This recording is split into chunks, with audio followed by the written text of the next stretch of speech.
विद्यार्थी मित्रांनो, आपण 6वीच्या सायन्सच्या पुस्तकातला पहिला धडा, पहिलं प्रकरण पाहणार आहोत.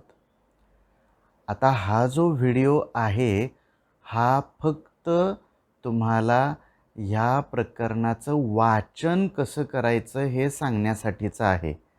यामध्ये मी अर्थ समजावून दिलेले नाहीत. अर्थासाठी आपण वेगळा व्हिडिओ पाहिलेला आहे. तुम्हाला रोज वाचनाचा सराव व्हावा हाच उद्देश फक्त डोळ्यासमोर ठेवून आपण हा व्हिडिओ बनवतोय. या व्हिडिओमध्ये संपूर्ण धडा मी वाचणार आहे. तुम्ही एक एक शब्द व्यवस्थित ऐकायचा आहे. ओळीवर बोट ठेवून प्रत्येक शब्दाचा उच्चार कसा केला जातोय ते सुरुवातीला शिकून घ्यायचं आहे आणि नंतर पुढच्या वेळी जेव्हा तुम्ही हा व्हिडिओ पाहाल तेव्हा माझ्यासोबत वाचायचं आहे.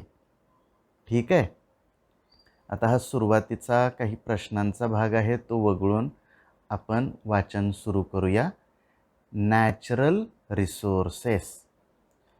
You can see that some things in the picture are in water, some on land, and some in the sky, that is, in the air. Thus, all things on the earth are associated with air, water, and land. Air, water, and land are called the Earth's atmosphere, hydrosphere, and lithosphere respectively. Moreover, different living things occupy these three spheres of the earth. These living things and the parts of the lithosphere, hydrosphere, and atmosphere which they occupy are together called the biosphere. These spheres have formed on the earth naturally. We have learnt all this in the previous standards. Air, water, and land are the factors important for sustaining the living world on the earth and for fulfilling their basic needs. They are called natural resources. The atmosphere is the layer of air that surrounds the earth. The surface of the earth comprises water and land, that is, the hydrosphere and lithosphere. Of these, the hydrosphere occupies a much larger part than the lithosphere. Figure 1.2 shows the proportion of land and water on the earth's surface. We also look upon these natural components in solid, liquid, and gaseous form as resources. In other words, we use them to fulfill our requirements. Let us now study all these three components in detail.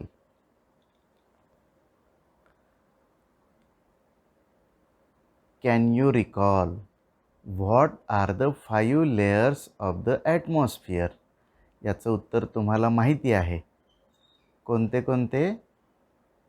पहा, या पुढच्या पॅरेग्राफमध्ये ह्या प्रश्नाची उत्तरं आहेत, त्यामुळे आपण थेट पुढचं वाचन करूयात. Air.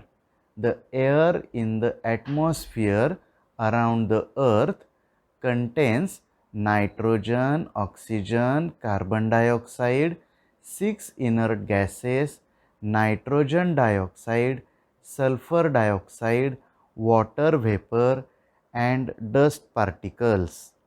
The troposphere contains about 80% of the total mass of gases in the air, while this proportion is about 19% in the stratosphere.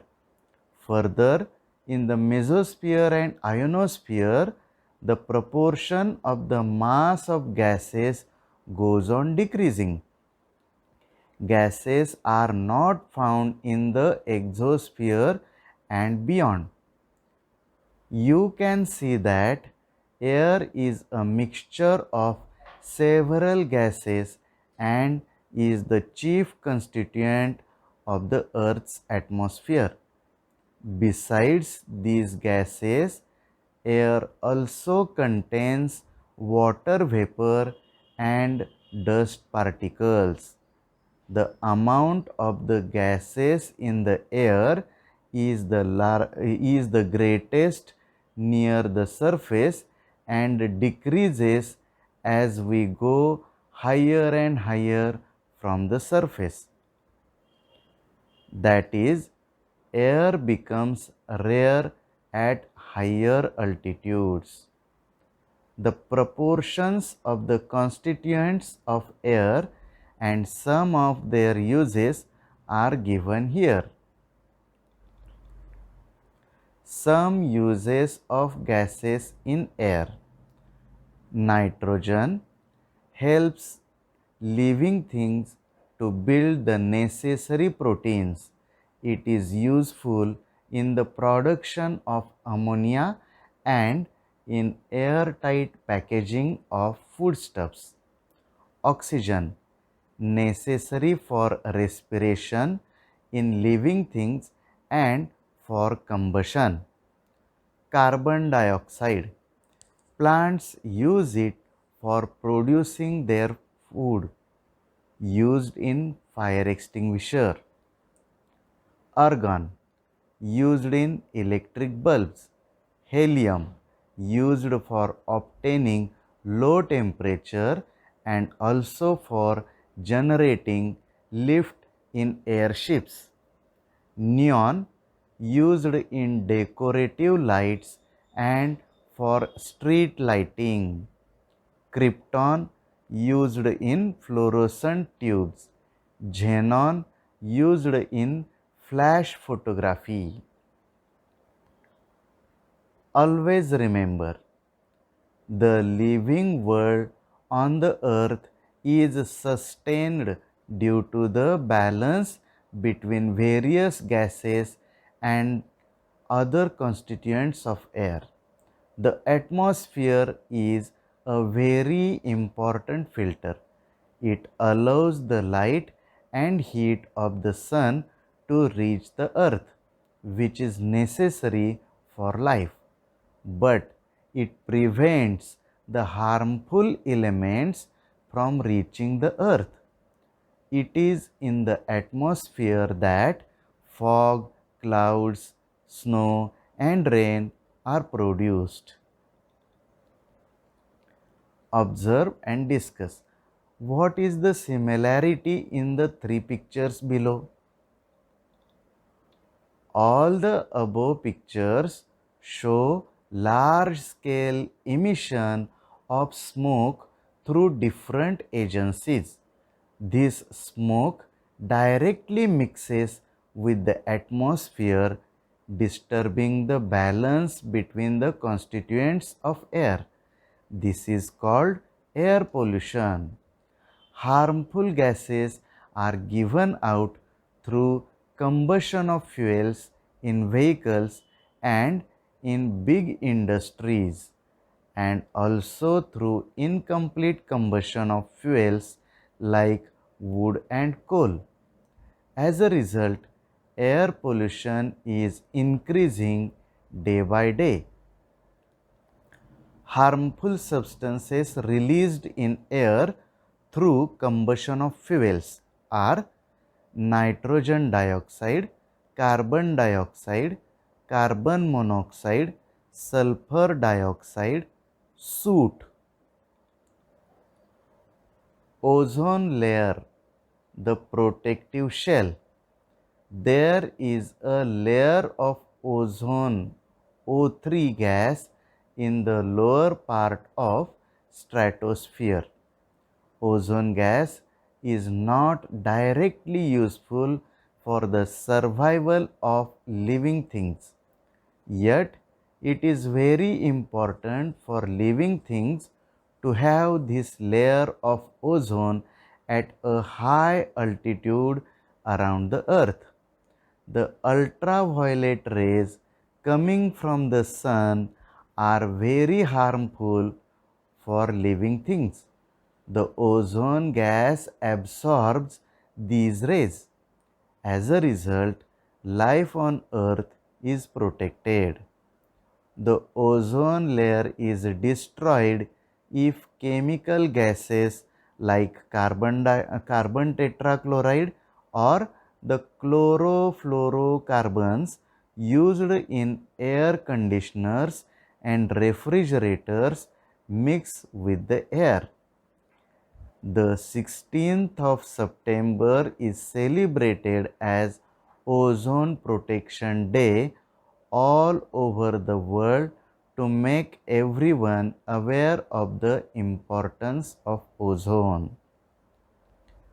Do you know?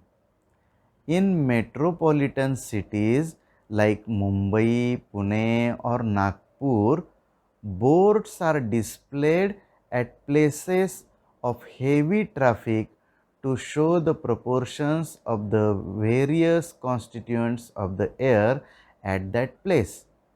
Due to these boards, we can see the amount of harmful elements in the air.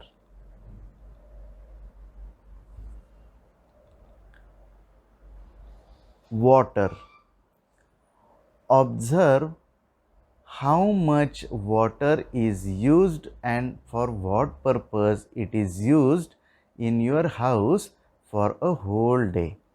Record it in a chart like the one shown here. Discuss this data in the class.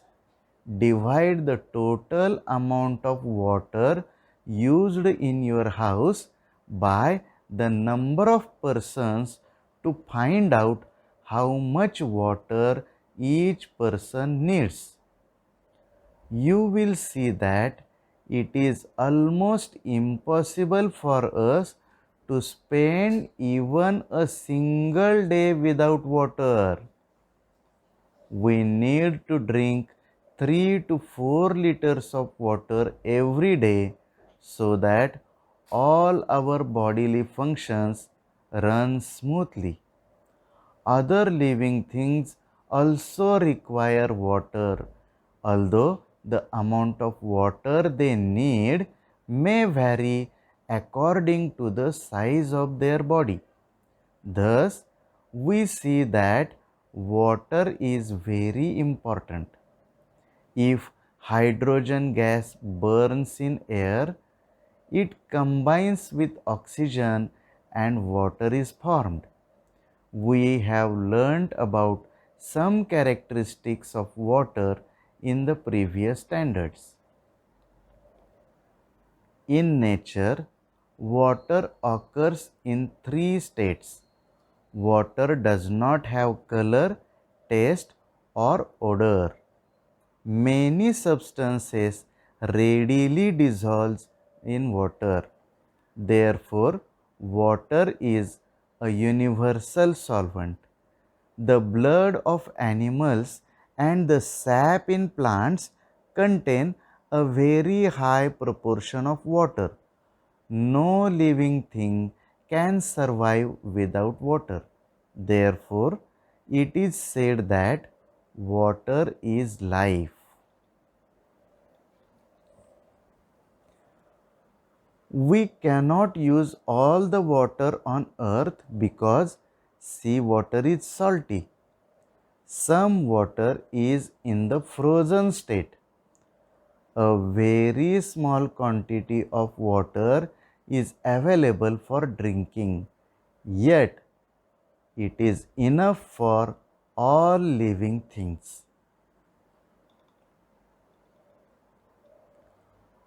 Observe and discuss. For which purposes is water being used? Do other living things use water like we do? We use water in large quantities. We have learned that water on the earth is regulated through the water cycle. The water vapor formed from oceans is the main source of water in the water cycle. It gets converted into rain, creating fresh water sources on earth.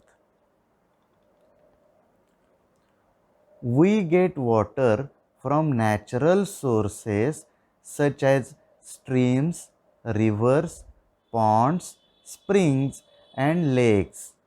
Man also digs wells and bore wells to lift groundwater. Apart from this, man has also constructed bunds and dams of various sizes on rivers. Due to the uncontrolled use of water for an increasing population, industry, and farming, it is now in short supply. Water scarcity has become a serious problem. Always remember, use water sparingly. Block water, let it percolate. Store water wherever possible. Reuse water wherever possible. Remember, stored water does not become stale at once.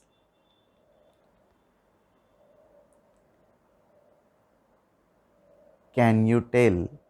आता हे प्रश्न आपण वाचनातून वगळूया. यांची उत्तरं आपल्याला पुढे मिळतील. Land. Land is seen in the form of stones, soil, big rocks. It is not flat everywhere. It is hilly in some places and flat in others. All terrestrial animals, including man, live on land. Some terrestrials dig burrows in the ground for shelter. This means that they use land for fulfilling their need. We also use land for farming and for building houses and roads. We make use of plants and animals in the forests that grow on land. The minerals, crude oil, and natural gas obtained from the earth, that is land, are very important for us. It means that land is an important resource. Let us see exactly what land is made of. Let's try this.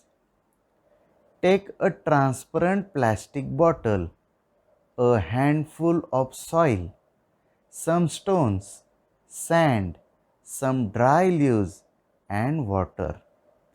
Cut off the upper tapering part of bottle. Put the rest of the materials in the lower part and add water. Stir the mixture thoroughly and put it aside. याचा उच्चार thoroughly असा करायचा बरं का. Observe it in the next day and answer. How does the mixture in the bottle look now? Do you see layers in it? What is seen in the different layers from top to bottom? The land on earth also looks like this. If a pipeline is being laid in your neighborhood, observe carefully the pits dug for this purpose. You will see some layers under the land surface. As shown, in the accompanying figure. If the land is mature soil, the topmost layer is found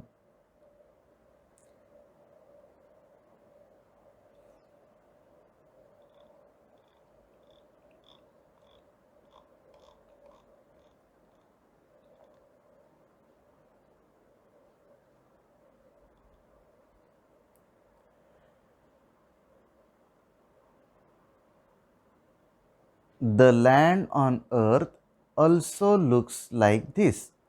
If a pipeline is being laid in your neighborhood, observe carefully the pits dug for this purpose. You will see some layers under the land surface as shown in the accompanying figure. If the land has mature soil, the topmost layer is formed by the decomposition of the remains of plants and animals. This layer is called humus. It is usually found in dense forests. The land below this is full of sand, soil, small stones, worms, and insects. Soil and pieces of bedrock are found below this layer of land. This soil is immature. Further, below this layer, the proportion of soil decreases and that of rock increases. This is the layer of bedrock. The main minerals in the soil are derived from these rocks. That is why soil in different regions is different. The color and texture of soil are both determined by the bedrock. The process of soil formation. The soil on the land is formed by a natural process. The abiotic components of soil are supplied through the weathering of the bedrock. Due to the heat, cold, and water of the sun, wind, and rain respectively, the bedrock breaks down into pieces. Stones, sand, and soil are formed from these pieces. Microbes, worms, and insects are found among them. Rodents like mice and rats are also found here. The roots of trees growing on the land also help weathering of rocks. The process of soil formation is slow and continuous. It takes about 1,000 years for a 2.5 centimeter thick layer of mature soil to form. Soil can get destroyed in a short period due to floods, storms, and human activities such as mining.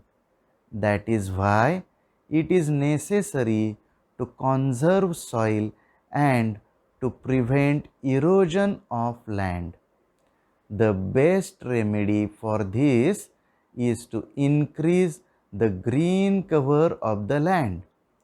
Erosion of land is reduced if grass, trees, and bushes are grown in it. Try this. Obtain specimens of soil from various places in your surroundings, such as your own yard, a garden, hills, river banks, fields, and rocky ground. Note the differences in the specimens with respect to color, feel, texture, and the size of the particles. Do you know? Humus is the layer formed on soil due to the decomposition of dead plants and animals by microbes. Humus supplies nutrients to the soil. Humus is also important for aerating the soil and for holding water in the soil.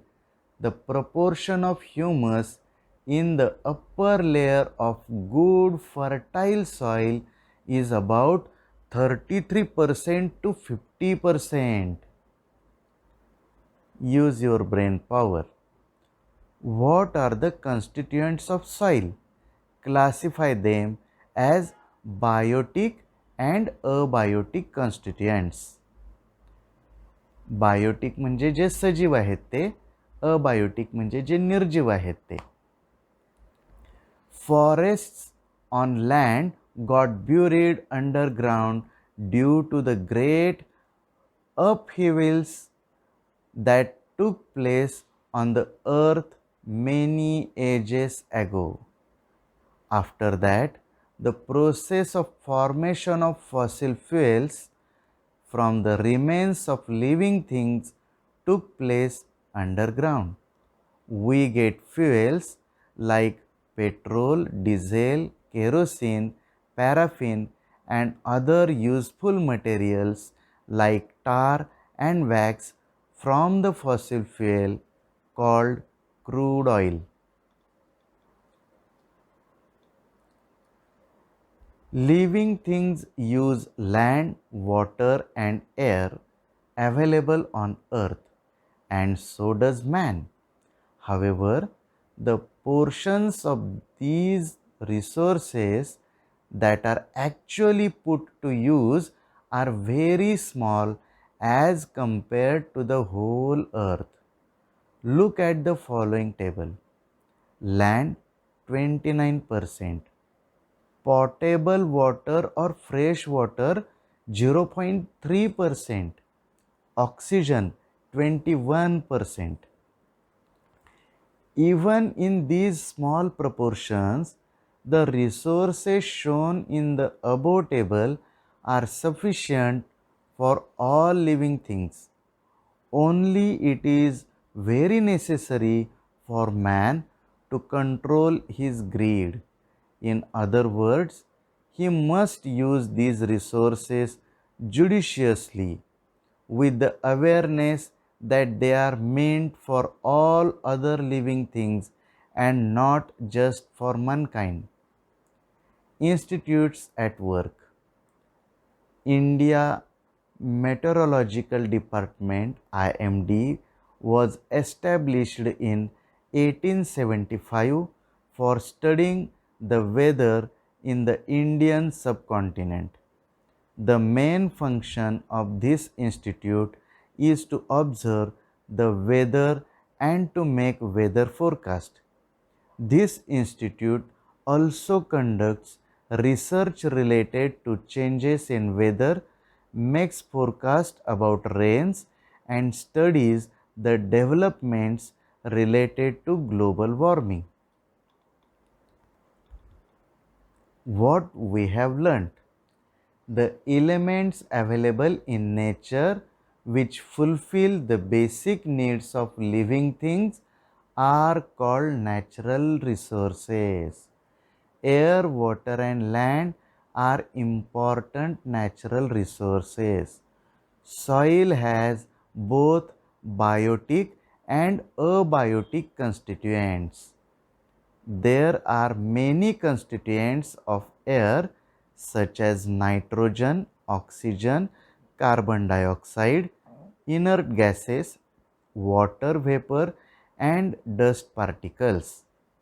The ozone layer is a protective shell of the earth.